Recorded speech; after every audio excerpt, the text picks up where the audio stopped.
we're back. Episode 339 of The Horror Guys. I'm Kevin. I'm Brian. And we're going to talk about a lot of things today. Oh, we got some good stuff going here today. We got 5 movies and 5 shorts we're going to tell you about. 5 shorts? Yep. I bet we can do better next week. What do we got? We got the brand new Clown in a Cornfield, and also a new Bogieville, and a new Silent Zone. Those were kind of on the indie end of things, both of those. And also 2014's Feed the Gods. I'm not sure that Silent Zone was indie. I think it was just kind of low budget. Okay, all right. And A Blast from the Past, a black and white 1954 Killers from Space. Oh, my eyes are popping on that one. Oh, yeah, they'll pop right out of your head. Yeah.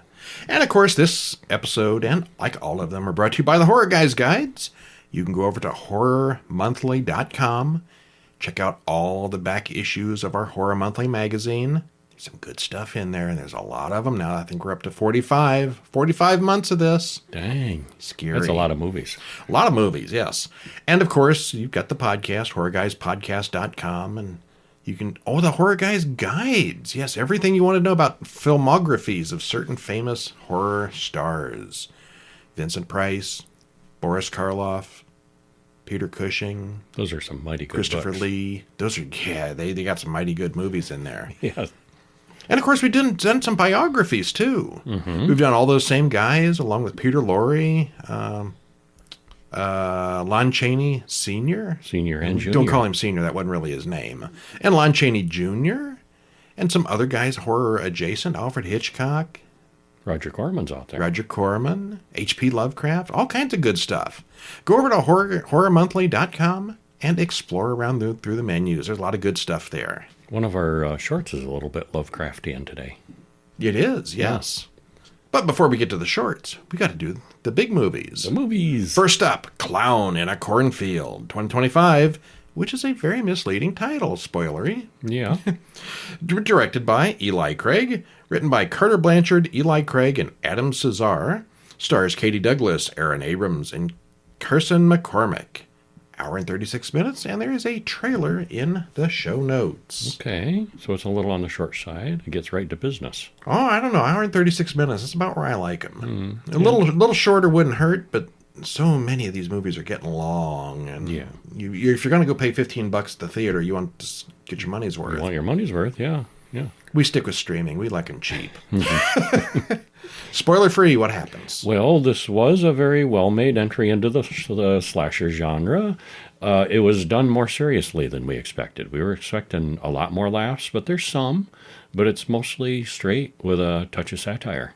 I was expecting either Killer Clowns from Outer Space. Outright comedy. Or like from a couple years ago when the clowns kept actually showing up in fields and stuff scaring people. Remember that? Yeah, it was a thing for about a month. Yeah, yeah. The acting, the effects, story, direction, all the elements are really well put together. It moves well and doesn't drag. You liked it a lot more than I did. It's no Citizen Kane. It isn't. But for this kind of movie, it is better than expected. Let's put it that way. Yeah, yeah. Of course, I like Piglet better than expected, too. So my taste may be waning here. It's 1991 at a barn party. A girl plays with a jack-in-the-box with a clown and then goes off into the cornfield to get naked with her boyfriend, because it's the 90s. They are soon chased and killed by a clown in the cornfield. Credits roll. Just like in the title. Didn't see that coming at all, did we? Yes, we did. Yeah. In the present day, Quinn and her father, Dr. Glenn Maybrook, moved to a very large house in a very small town. He's the new town doctor. Did we hear what happened to the old doctor?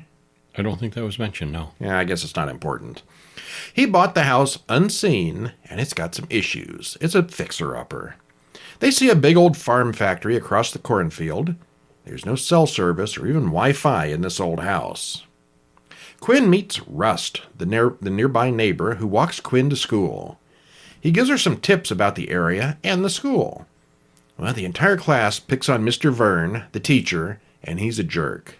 She gets detention right away. She's in the office getting registered, and when she's up late for class, he gives her detention. So you know this is not a great guy. But he hands out detention left and right, because there's a bunch of them in detention, and they're cool kids, and she meets them all. That's where she makes her friends, is in detention. This is the cast of the show, the main group. And they talk about how Kettle Springs is stuck in the 90s and Founders Day is this weekend. It's the big local holiday thing. Bay Pen corn syrup is the main industry in town, and the clown is their logo. The kids have made videos about that clown being a serial killer just for fun. And I guess they've gone a little bit viral. Everybody knows about the killer clown serial killer thing. But it's just made up. But it's not real, is it? After school, Sheriff Dunn says hello to the new doctor. He recommends that Quinn stay away from that group of kids who just happen to be her new friends. The group easily manages to steal alcohol from the convenience store, but they also pay for it as well. So they're not thieves, they're just underage drinkers. Yep. Don't think too badly of them. Uh-huh. Cole and his friends were blamed for setting the Bay Pen factory on fire, but they say they didn't do it. Suddenly, the group is attacked by a clown. No, it's a prank video as the teens make another serial killer clown video. Quinn tells Cole that her mother overdosed last summer and her father needed a change, so here they are. Well, later that night, Tucker, the guy who wore the clown costume in the video, is home alone and sees a clown on his Ring camera. He finds that same Jack-in-the-Box we saw earlier. Then the clown comes out of nowhere and kills him. And this just starts a whole string of massacre. Yeah, it does. Yeah, it does. Uh-huh. And the problem is that they've been making these prank videos, so when a killer clown shows up, Nobody believes it. Yeah, they think it's a prank, and yeah, that causes some complication. It's a prank, bro! Yeah, until it's not. Well, I kind of find it hard to believe that a bunch of high school teenagers could put together a party like that one we saw in the barn. That was elaborate. Somebody mentions, nobody knows we're here, we're sneaking in. But there's lights, there's banners, there's decorations, there's loud music, there's people all around outside with campfires. This is a big production. Mm-hmm. Yeah, this was a barn, not a party venue. So many lights and all that stuff. They snuck in all that earlier that same day? It was a busy day. Yeah. We want to know where all those teens from the barn went after the clown attacked. Yeah, suddenly it was just the core group again. Yeah, there's just those 5 or 6 people that we knew. We saw hundreds of people going into that barn. Well, I don't know about hundreds, but dozens. The whole party, basically. Yeah. But then all of a sudden, it was just our 5 or 6 characters. Yeah, and the clown. I'm sure that's probably the least believable thing that this movie offers. Oh, I believed everything else, yeah. It's got a couple of laughs in it, but it's nowhere near as funny as you might expect with the clowns. It all looks good, it's paced well, and the characters are all stereotypes, but they're distinctive and necessary. Overall, I thought it had pretty good production values. It does. It is a standard kill all the teens movies, but if you like those, it's pretty well done overall. You were less than thrilled. I was less than thrilled. I can't point to anything that I didn't like. Oh, it's nothing special or new. It's nothing bad, but it wasn't special. It just left me feeling cold. Okay. I was meh on it. Yeah, I'd give it 4 out of 5 stars. You'd go with what, 3? It happened. Oh, probably less than that. Middling, okay. Yeah, just because. Yeah. One that I expect we're probably going to be a little more united about is Bogieville from 2025. No, we're going to be less united on this one. Really? Yeah. Directed by Sean Cronin, written by Henry P. Gravel, stars Arifin Putra, Eloise Lavelle Anderson, and Sean Cronin. Hour and 48 minutes. Trailer in the show notes. And I'm going to jump right out there in my predictions and call this the worst thing we're going to watch this month. Wow. This sucked. You going to harsh on this? Yeah, I am. I want to read the spoiler free on this. You can't say the bad things. No, you don't want to say the bad things. All right, well, tell us the spoiler free. Well, a young couple goes from the frying pan to the fire when they run from trouble and they find something much worse. It's a complicated situation of entrapment and loyalties and family ties revolving around a nest of vampires. The effects and makeup were both excellent. I think we both agree on that point. What I get the impression already that you didn't care for it at all. You could be right. Yeah. I was disappointed, but I thought it was at least okay overall. Okay. Are they paying you for this review? No, they are not. Yeah. Yeah. All right. Well, yeah. Okay. Wow. Yeah. Overall, I'd give it a 5, 6 out of 10. I'm not going to say I hated it.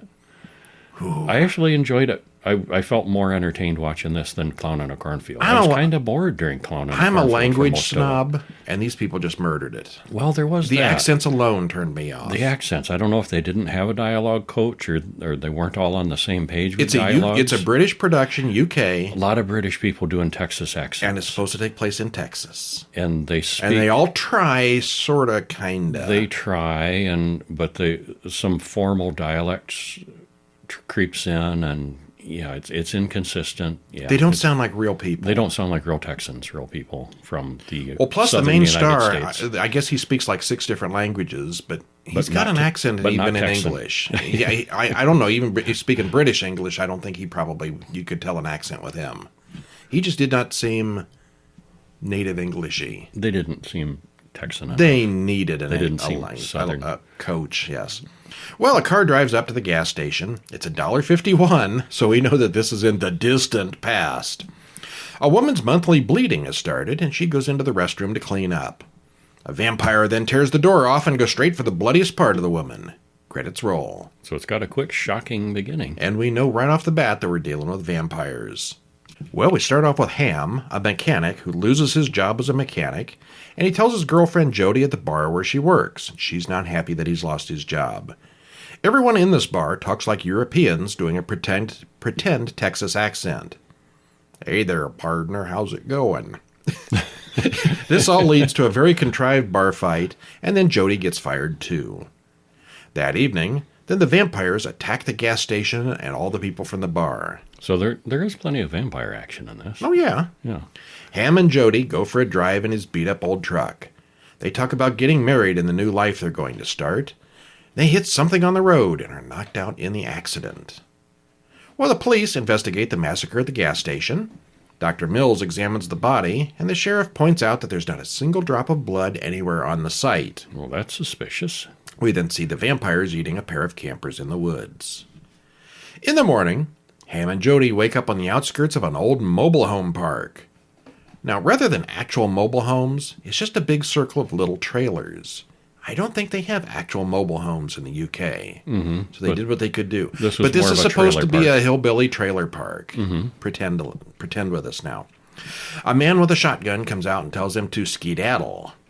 I think he actually used that word. I think he might have, yeah. He's Crawford, and he runs what's left of the park.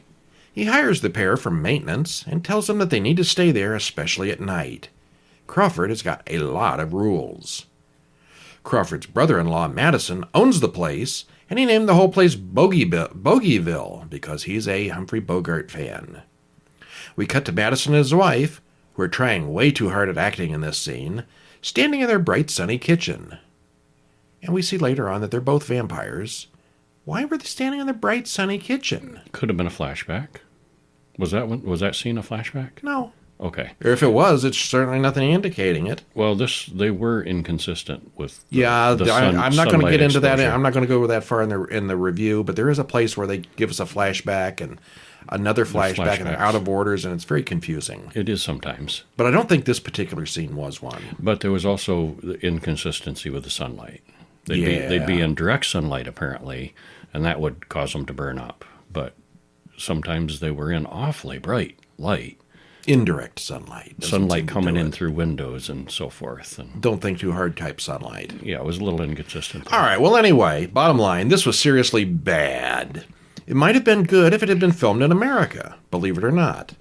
The vampire makeup is quite good. There's some good-looking critters here. But that's the only positive thing I've got to say about it. Toothy and drooly. Yeah, big teeth. Especially the little girl. She's very creepy. Mm-hmm. She's on the poster. All the main actors needed dialogue coaches for their atrocious accents, especially the two main characters, Ham and Jody. The written dialogue is not really very good in the first place, but wherever they got these actors from, oh. This is clearly supposed to be the American South, but these people barely speak English, much less American. The sheriff here is the only character in the film who sounds even remotely realistic. He did a good job. I think he probably was really an American. Or he's done it a lot. Clearly, the UK filmmakers don't think much of American Southerners. They've never seen a trailer park before, either. This was a trailer park. Trashy, rundown. It worked. It's not a mobile home park. It's a trailer park. They were awfully small. I think British people take trailer and mobile home park as the same thing, and they are not. No. But anyway, it's another one of those films that we watch so you don't have to, and you guys owe us big right now. Wow, you eviscerated it. You should go out and buy 2 of our books to make up for us the time we wasted on this. Sean Cronin, the director, we previously saw and reviewed a different vampire movie, Drained. And he was co-director and actor in that, and I really liked that one. So, there was some disappointment there because I was thinking, it's him again, and this one, no, this didn't grab me as well. No. But I'm not going to eviscerate it like you did. Yeah, Drained. I don't think I was really blown away with Drained either, but it was better than this. I really enjoyed that one. Yeah, but yeah, the like you said, the accents were distracting. I do agree there. If you want to read our review of Drained or listen to the podcast, go over to horrorweekly.com and do a search for it. It's easy to find. Yeah, but I'm at least rating it as okay. Okay. Yeah, didn't hate it. I'm not going to say I hated it because I didn't. I hated enough for both of us. Well, that's your right. Okay. Silent Zone from 2025, directed by Peter Deek, written by Victor Zak and Christian Iles, stars Matt DeVere, Luca Papp, and Nicolette Barabbas. Hour and 59 minutes. Probably the longest thing we saw this week. It didn't seem long, though. No, it went pretty good. A little bit in the center. Little dragginess, but yeah, it moved pretty well. Lots of stuff happens in it. Well, yes. It's a tale of survival in the apocalypse, with survivors struggling against the zombie infected. Sounds like a familiar formula, but they do a nice job with it here, and they spice it up enough with some unique elements. They needed some more elephants. No, there were no elephants in this movie. We thought that the middle dragged a bit, but overall, it's an entertaining piece of work, and we liked it. Yeah, I did. It's like when you get The Last of Us from Temu. That's not a bad comparison. It's not, is it? Okay, go ahead. Well, we watch news reports about a new pandemic that is spreading over the earth very quickly. It turns people into raging, uncontrollable beasts. It soon turns into a full-blown zombie apocalypse. And we watch as the news stations go off the air one by one. We watch as a pilot calls his wife and kids, telling them to get out of the city. They do go outside, and Abby, the little girl, watches as her mother and little brother are eaten. And then the two get back up and come for Abby. The infection sets in really pretty quick. Yeah. A man shows up, shoots them dead, and offers to help little Abby. And credits roll. The more I think about now that I've said The Last of Us, this is right there, isn't it? They took the outline from the series. Somewhat, yeah. And an older guy taking in a young girl who's orphaned and, takes her under his wing. And 10 years pass, and the city is an overgrown wasteland of empty buildings. And like we said, Abigail is still with Cassius. And they're out in the woods hunting. They look like they've done this a lot. Yeah, this isn't their first rodeo. They've got the routine down. Yeah. That night, they find a scout, so the pack must be closing in on them. They get on their horses and move away from the zombie horde. They run into a couple more ferals, they call them ferals, who are attacking a man. Abigail accidentally shoots the man. Oops, yeah. Cassius does a mercy killing on the guy as Abigail loots the man's car. A bunch of guys in dune buggies show up to investigate. And they all hold each other off at gunpoint until about 1,000 ferals come over the hills and attack. And then it's a big battle of humans versus infected. Well, the two good guys and 2 others? Yeah, a pregnant couple. Ferals win. She's pregnant, yeah. They make a quick escape. They are David and Megan. The 4 of them is all that gets away. They go to an abandoned building, set up camp for the night. Cassius tells the newcomers that they're on their own after tonight. They don't want to hang out with them. Well, David and Megan talk about the colony, and Abigail wonders if that's a good place. They might want to go there. Well, by that morning, the ferals have arrived, and Abigail on watch has to deal with them. Abigail recognizes that they're in the place where her father used to store his airplane. And as they walk, we see that one of the largest members of the Dune Buggy Party has turned into a monster and is chasing them now. Yeah, there's this big, bulky, wrestler-looking guy, and we see him a lot in the beginning. And then he just sort of disappears about halfway through, and a different alpha takes over. He got infected, though. I didn't see the guy get killed as a zombie. No, I don't think so, yeah. Well, the group comes across Abigail's father's airplane, intact, in the hangar. David thinks he can get it running. And the Horde attacks just as they do get the plane started. Well, she was 8 when the apocalypse started, but somehow she knows how to fly. Yeah. Flying is hard. Well, they do, in fact, take off, and they quickly crash. That's what happens to an 8-year-old fly. Yeah. And we see that David's got a wound on his leg, and he knows what's coming, but no one else suspects. Yeah, that's a good place to stop. They have adventures and good times. Yeah, it's all one big party. Oh, yeah. They do eventually find the colony. I'm going to mention that because it is cool, kind of. It's a good idea. A bunch of boats fastened together. It's out on the water, and the zombies can't really get to them very easily. Yeah.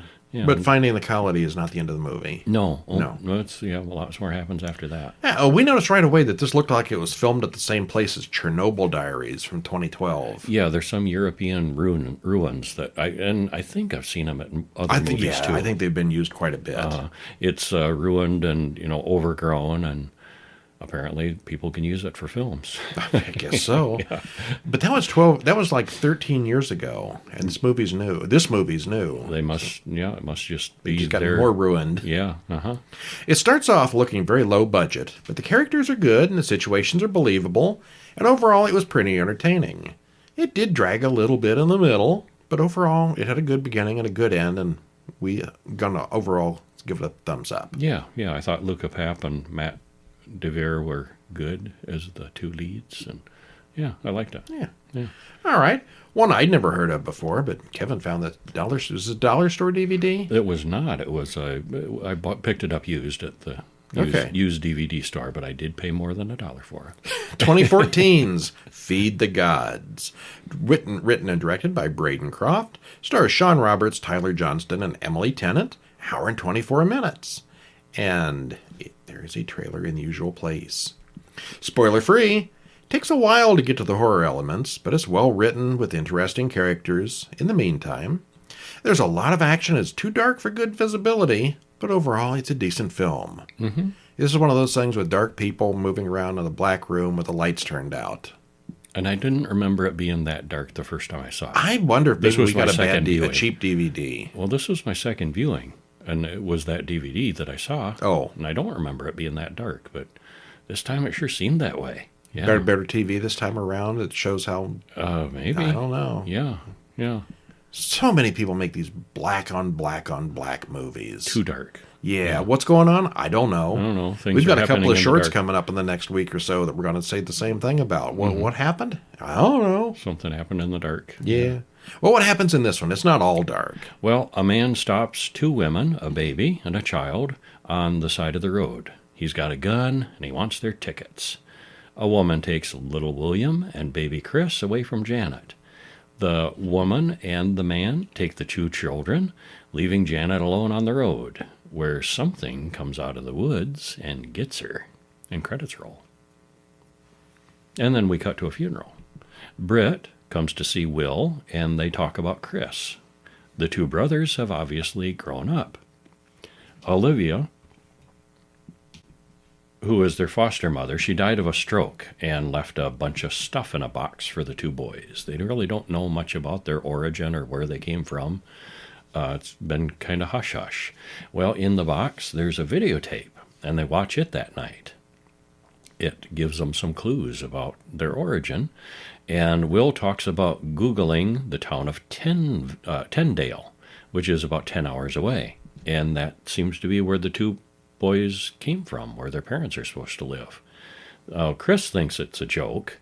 Britt thinks a road trip might be fun. They argue about it, but eventually the road trip happens. 10-hour road trips are never fun. Well, they seem to get along okay. Yeah, how's that end for them? Not so well at the ending, yeah. Well, they head to the wooded community, and Chris buys a book about Bigfoot. They run into Emma, who owns the I can't say The it. B&B. B&B they're staying at. Yeah, they talked to some of the other guests, Shanna and Wyatt, about bears and Bigfoot. Well, in the morning, their truck is dead, and the videotape is missing. Somebody has been nefarious in the night.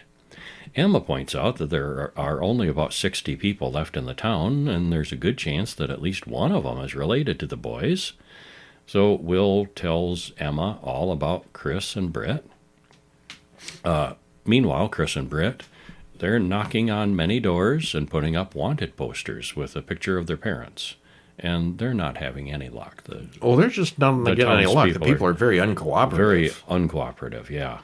Will talks to Hank the barber, who has many questions about Will's family. And they also talk about wild men in the woods who wanted human sacrifices from the old-time natives. Okay, typical small town small talk. And something's going on. There seemed to be a creature at the beginning that got that one woman. Yeah. What could be going on? Well, the three tourists buy some hiking supplies, go off wandering into the woods. Meanwhile, Emma, she talks to a man called Pete on the radio, who seems to be involved with something secretive. They got a conspiracy going on. Well, the three don't find anything, and the two brothers start fighting again. This leads to Britt learning that Chris is hooked on Adderall. All right. Well, there's drama, and there's maybe a monster, and there's people lost in the woods. Camping out in the woods, and these town people are up to something. Yeah. There's a conspiracy going on here. Well, the characters are interesting and well written. The acting is decent. It does take a very long time to get to weirdness. It's a lot more of what we were just talking about, people wandering around town looking for their parents. It does eventually have a payoff. Worse yet, when the payoff shows up, it's mostly at night in the dark woods, and we can't really see what's going on. There's a lot of the story I didn't quite understand or see, such as why it was filmed in the dark. Could have been later. Maybe we got a bad DVD, but I'm not convinced of that. Yeah. I don't know. I don't know what went wrong there. Yeah, if you want to read my full synopsis on the Horror Guys or Horror Weekly, it's there. I'm not absolutely sure of some of the parts of it, though. Some of it's like... Because it was dark. Something moved. What was that? Something happened, yeah. Was that the human or was that the monster? What was that? I don't know. It was too dark. Yeah. One that you can see entirely with your eyes. You want to bring out your eyes for this one. Your big buggy eyes. 1954, Killers from Space. Directed by W. Lee Wilder. Written by William Rayner and Miles Wilder. Stars Peter Graves, who honestly was young once. He was young in 1954. He's so young here. James C.A. and Steve Pendleton, hour and 11 minutes. Short one. And you can watch it entirely on YouTube for free. You can. Yeah. Use your eyes to watch it on YouTube. Eyes. Spoiler free. Well, this was pretty slow moving and tame. And there is heavy use of stock footage, use of some real locations instead of sets, and aliens wearing egg cup cartons over their eyes. So it's a little bit low budget. Oh, yeah. Yeah. It's apparent why Peter Graves went on to do lots of other things, though. He does a really nice job in the lead. He does. He plays it seriously. He plays it seriously. And I wonder, the first time he saw one of those aliens, My career is over. If he was able to keep a straight face or started snickering. Yeah. It is short with an ending that seemed a little abrupt and easily wrapped up. You said you were kind of bored with it? Kind of. Yeah, I found it moderately interesting and entertaining. It wasn't awful, but it was pretty bland. It's got a lot of 1950s technology. I always enjoy seeing that. Yeah. Yeah, that's always fun. Well, we're told about an atomic test and what goes on with one of those. There's a great deal of old military stock footage as they drop the bomb. This is the beginning, we're ominously told as the credits roll. We know that. The credits are rolling. Yes, it's the beginning of the movie. Dr. Doug Martin reads off the radiation ratings as he flies in his jet fighter over the bomb zone. The pilot sees something shiny beneath him, and then the plane crashes. Ooh, that's not good. Colonel Banks calls Dr. Kruger to talk to Mrs. Ellen Martin. They can't find a body in the wreckage, but there's no way he could have survived that crash. A bit later, Doug staggers into camp, more or less healthy, but very disoriented. He can't remember anything, even how he got that big surgical scar on his chest. Yeah, he's never had surgery. What's up with that? Yeah, how'd it get there? Well, Mr. Briggs with the FBI comes to check things out. You know they're serious when the FBI shows up. You betcha. Could the man they have in the infirmary be an imposter? Fingerprints show that he's the right man after all, so they decide to send Martin home. But he starts having weird nightmares about eyes. The eyes. He wants to get right back to work, but Ellen and the doctors want him to relax at home. Well, Martin reads about the next atomic test in the newspaper. He wasn't invited, and he's angry about it. That's not nice. The government men say he's not a good security risk after his disappearance. They're probably not wrong, because this is when he starts sneaking around copying files from Dr. Kruger's office. Oh, I bet it's the aliens are behind it. I'm just guessing. I'm guessing, too. Yeah. They're influencing.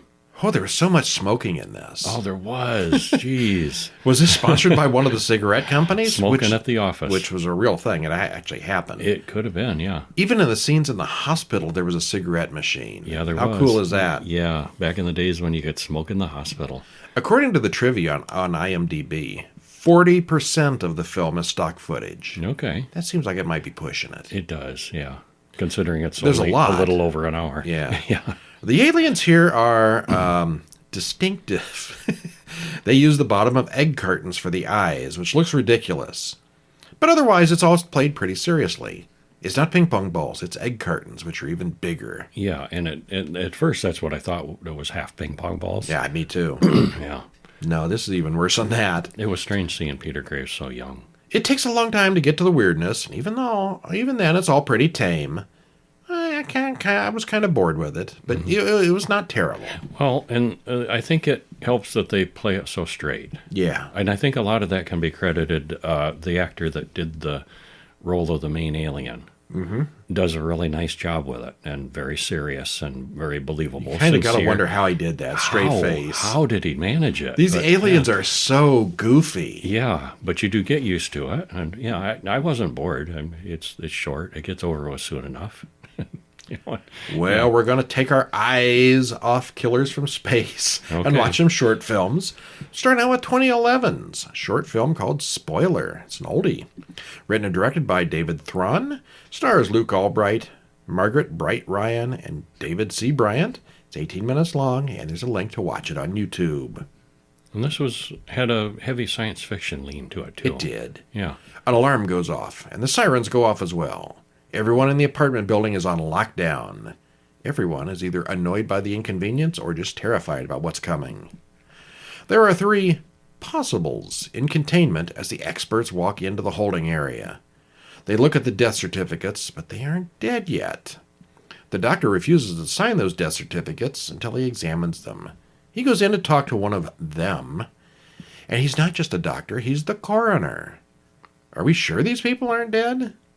Well, if they aren't now, they soon will be. They're jumping the gun. Yeah, the government guy shows up basically with this paperwork, before the people have been sterilized, the infected. Yeah. I thought it was an interesting premise because it's clearly a zombie apocalypse, but they have it under control. The apocalypse, the disease apparently still keeps popping up. But they have it under control and lock it down, and they take extreme measures to keep it. A well-organized zombie apocalypse where everyone obeys the rules and doesn't make any exceptions. Yeah. Yeah, don't break the quarantine for your sister or and whatever. And if they have to sanitize, they will. Yeah, it's harsh, but if it was real, and it is kind of realistic, that's how they would have to do it. Yeah. Yeah. Well, it takes us to a much newer one, 2023, Home. Written and directed by Jae-hee Jung, stars Young Ji-jo, Yang Mal-hak, Yang Mal-bak, and it's 13 minutes, and of course it's on YouTube as well.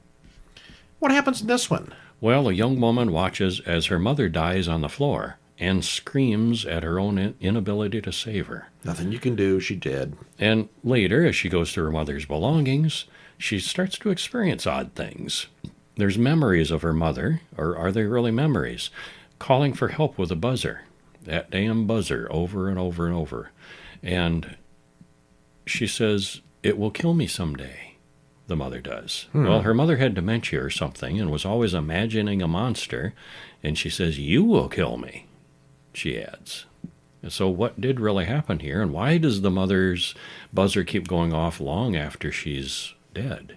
Yeah. It's a very weird ghost story that we don't exactly understand until the end. Who's haunting who? I'm not quite sure that I understood it even at the end. It's very dark. I had a theory on it. Yeah, so did I. Yeah. It's very dark, even in rooms that are supposed to be lit. Actually, it was dark enough that I had trouble seeing what was going on, even when I was supposed to know what was going on. On a second viewing, I think I figured it out, but it's not super clear at first. But it's pretty cool. I liked it. Yeah, Yeah. without spoiling. Yeah. Okay, here's one. Short film, Over the River and Through the Woods, 2025. Written and directed by Graham Burrell. Stars R.J. Pennington, Daphne Dennis, and Camille Ladendorf. 15 minutes. Now, I have a hard time narrowing down my Favorite favorite of the week. Yeah, there's a couple of really good ones this week. And our next two that we're going to mention. I just love these three. The next three? Yeah, this one and Yeah. the next two. Yeah. Well, this one's the funny one. Then we got a very sad one, and then we got an exciting one. So we'll just say the best for their category. Okay, yeah, that's fair enough. Yeah, this one is still on the festival circuit, so I don't have a link for this one, but keep an eye on YouTube or wherever we do the shorts. And Keep an eye out for it. yeah, it's definitely worth watching. Well, we see young Dee, young little girl, waking up and seeing something nasty coming into her room one night, and the credits roll. We cut to years later, and adult Dee is visiting her grandmother again, having dinner.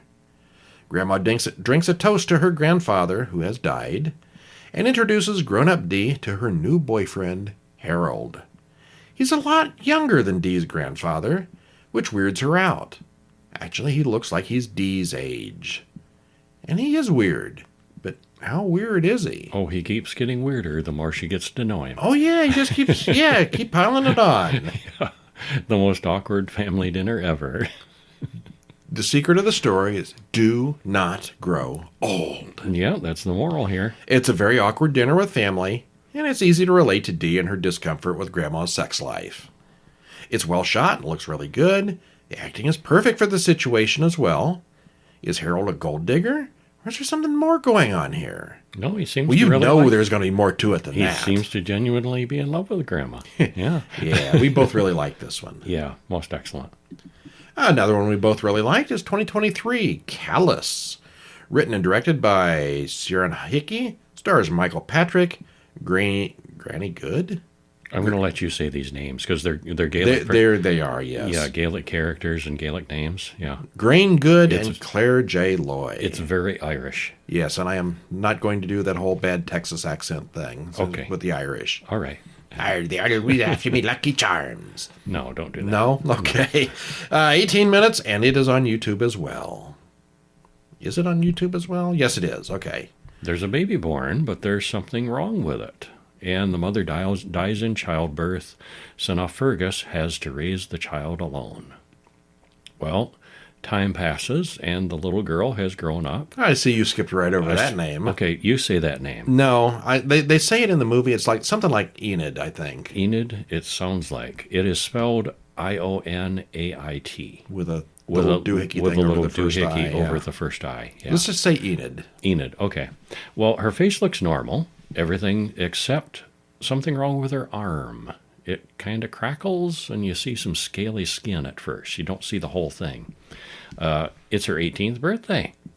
Well, neighbor Louisa wants Fergus to bring his daughter to the pub for her first legal drink, but he's really overprotective of her. And Louisa seems like a nice person. She's trying to help out and make the daughter feel normal. And she's like, it's just a deformed arm, it's no big deal, just, get her out. And, well, the neighbor Ardal, who's a farmer, he's been having trouble keeping his herd alive. He stops by, he's grumpy as heck, and he's ranting about how this land seems to be poisoned somehow. And I'm figuring at this point we got like a basket case thing here where her arm crawls out and kills the animals at night or something like that. I wondered, yeah. Yeah, but no, it's not that. Well, Fergus remembers the midwife talking about a bad prophecy when Enid was born. Still, he does take her to the pub for her birthday drink, and it's a good time at first, except when Ardal starts getting a little liquored up and calls for a toast. Well, his dead mother was the midwife who announced that, she's cursed.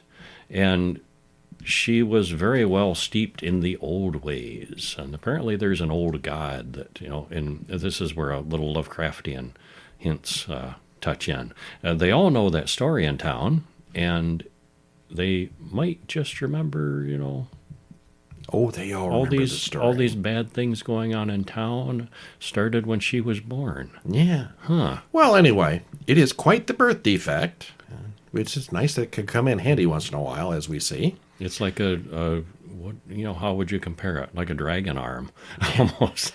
The clawed child sent to test our faith. What is it with quaint little towns and their prophecies of doom? But again, on the other hand, sometimes they're right. Sometimes, and in this case, they are. Yeah. It's really well done. Could not be more Irish if it tried. It really is very excellent. Very excellent. Very Irish. Yeah. Yes. 2023 short film called Trial 22. Directed by John Ferrer, written by him and also Harry Metcalf, stars Karina Brown, Graham O'Connor, and Isabella Lake. It's only 9 minutes, so it's a little short. YouTube, of course. And tell us about it. Well, 2 women are fighting, and they're not pulling their punches. They're fighting to the death. And the winner runs to the next room. And we do notice that it says room 23, trial 23. The number 23 is on the wall. Well, she runs into the next one, and they're in room 22. And there's more people in the room now, and a voice from over the speaker mentions next round, and it's some kind of strange game that's going on. Well, the lights come on, and the people in the room see a strange monster in an open cage. And there's a 5-minute timer. They got 5 minutes to solve this problem. What are they going to do? Well, they take their shoes off because it seems it only reacts to sound. It's blind. Well, what's going on here? Yeah. Well, the concept seems to be something like a cross between Saw and Cube. Maybe a little Hellraiser thrown in there, too. Mm-hmm. Either way, there are rules to this game that the players and us don't know. We don't know why this is happening or who these people are, but we've all seen enough in the past to know how this thing is going to go. Fight for survival. Yeah, it's fun. Yeah, they're locked in this place like Cube, and they play deathly games like Saw. And there's a very Hellraiser-y monster. Actually, kind of looks like the guy from Pan's Labyrinth. Yeah, that's what I thought of too. Yeah, without the eyes. Uh-huh. Yeah. Uh-huh. He doesn't have hands and hand eyes though. He just seems to be blind. Okay. So, what do we got next week? Movies? More movies and more shorts. We are gonna. Actually, we have got. What do we got? That's not it. Zipping through my email here for the right. Palm Springs International Short Fest. Oh, okay. We're going to be talking about 10 shorts next week. These are all at the festivals, maybe 11. I don't remember exactly. But there will be a whole bunch of... I think we're going to do just shorts next week. Okay. We're going to have a bunch of them. All right. And we're going to tease you because most of them you won't be able to see yet. Well, we'll be throwing in some regular ones that you can see as well. We'll offset the ones that you can't with the ones that you can. It won't entirely. Yeah. Yeah. Yeah. So, yeah, we're going to do an all-short week next week, and then we'll be back to the usual format the week after. Okay. Sounds like fun. I approve. I'm Brian. And I'm Kevin. And we'll see you next week. See ya. Shortly.